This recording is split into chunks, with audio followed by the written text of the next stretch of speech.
بسم الله الرحمن الرحيم. ألف لام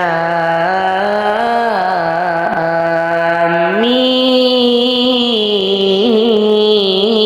را. تلك آيات الكتاب والذي أنزل إليك من ربك الحق ولكن أكثر الناس لا يؤمنون.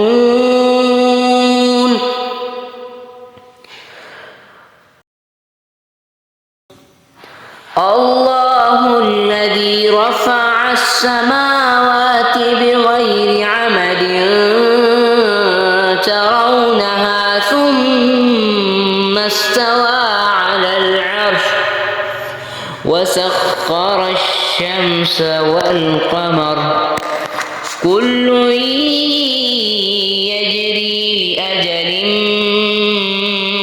مسمى يدبر الأمر يفصل الآيات لعلكم بلقاء ربكم توقنون. وهو الذي مد الأرض وجعل فيها رواسي وأنهارا ومن كل الثمرات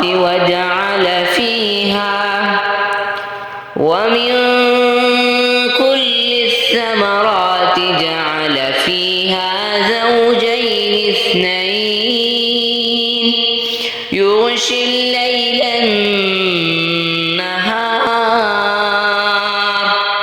إن في ذلك لآيات لقوم